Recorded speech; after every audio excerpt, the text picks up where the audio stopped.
ഇടയ്ക്കൊരു ദിവസം സ്കൂൾ അവധിയായിരുന്നേ.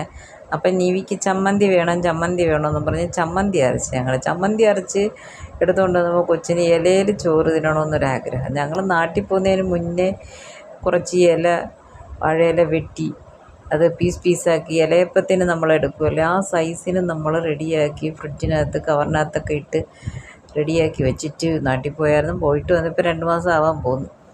അങ്ങനെ ആ ഇല ഇന്നെടുത്തങ്ങ് ഇലയപ്പം ഉണ്ടാക്കാതെ 2 പീസ് എടുത്ത് നമ്മളതിനകത്ത് ചോറൊക്കെ കെട്ടി വെച്ചിട്ട് പുള്ളിക്കാരിക്ക് കൊടുക്കും. അപ്പം മുട്ടയും പൊരിച്ച് കുറച്ച് കാര്യങ്ങൾ, മുട്ടയും ചമ്മന്തി, വൻപയർ തോരനും വേറെന്തുമായിരുന്നു എന്തോ, ഉരുളക്കിഴങ്ങ് അവർക്ക് പൊരിച്ചിട്ടുണ്ട്, അവിയൽ വെച്ചിട്ടുണ്ടായിരുന്നു. അവിയലൊക്കെ നമ്മുടെ സെക്ഷനാണ്, അവരുടെ സെക്ഷനല്ല.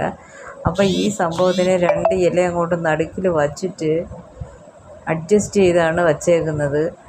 എന്തായാലും ഇല്ല, ചോറിൻ്റെ പൊതി അങ്ങോട്ട് വന്നപ്പോൾ കൊച്ചിൻ്റെ ഒരു സന്തോഷം കണ്ടോ. അതാ വാഴയൊക്കെ വെച്ച് പിടിപ്പിക്കണമെന്ന് പറയുന്നതിൻ്റെ ഉദ്ദേശം. അവൾ വലിച്ചങ്ങ് എടുത്തേനെയായിരുന്നു. പക്ഷേ പെട്ടെന്ന് ഞാൻ ഇടപെട്ടുകൊണ്ട് ആ ചോറ് രക്ഷപ്പെട്ടു. പിന്നെ അതിനെ ഒന്ന് അഡ്ജസ്റ്റ് ചെയ്ത് വലിച്ചു കെട്ടി വെച്ചിട്ട് ചോറ് ഞങ്ങൾ വാഴയില ഇല്ലാത്ത നാട്ടിൽ വാഴയില പൊതിച്ചോറ് തിന്നുക. Okay, by.